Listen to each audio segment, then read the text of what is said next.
My name is Sean. I'm the co-founder and CEO of Blink. Blink is an app for frontline workers, so nurses, cleaners, dustbin men. Enables them to access everything they need on their personal smartphone, whether that's existing enterprise applications, communication, chat, everything all in one app.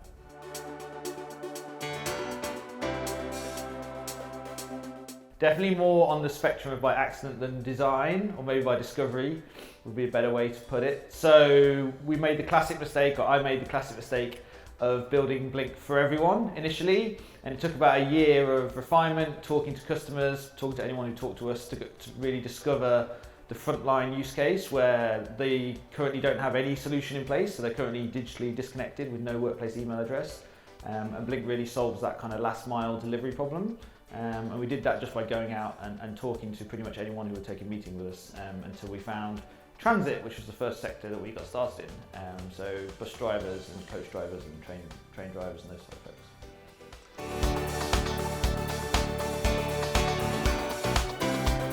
Yeah, so we were very lucky that we found a very forward-looking CIO at StageCoach who really wanted to innovate and push the boundaries of the existing solutions that were out there.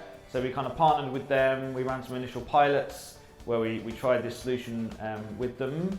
We then iterated very quickly in the background over a period of about 6 to 8 weeks to really hone what they were looking for and solve some initial problems and stuff.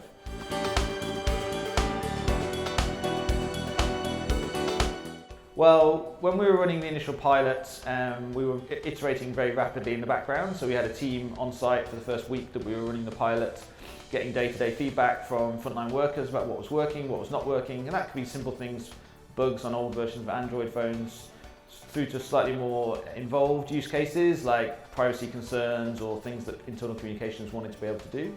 So we'd go back and overnight or the next day we'd release a new version and just keep doing that for the first few weeks. And then once we knew the pilot was going well, we kind of sat back and thought a bit more strategically about what else the platform needed to do in order to be able to roll out to 25,000 frontline workers, which is what we wanted to achieve at that particular customer. So again, we had to go back and make a whole load of scaling adjustments so that the platform would work really well at that scale. So yeah, it was definitely an iterative process over about 3 or 4 months.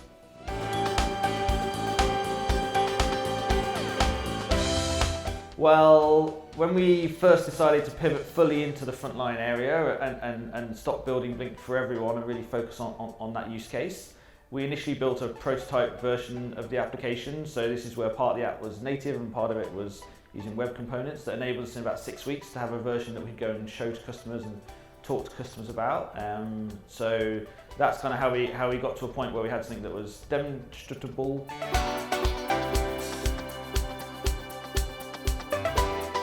The iteration process in total took about 8 or 9 months. That was in a few different phases. So there was an initial sort of 6-week period where we built a first sort of prototype that allowed us to go and talk to customers and show customers what was happening. Then there was a period between then and when we got ready for our first pilot where we really got it ready for end users. We have users who use a very wide variety of smartphones, including really old models, so we had to take care of that. So that period took another 4 or 5 months, and then there was a final few months where we really got it production ready as we did a rollout to 25,000 people.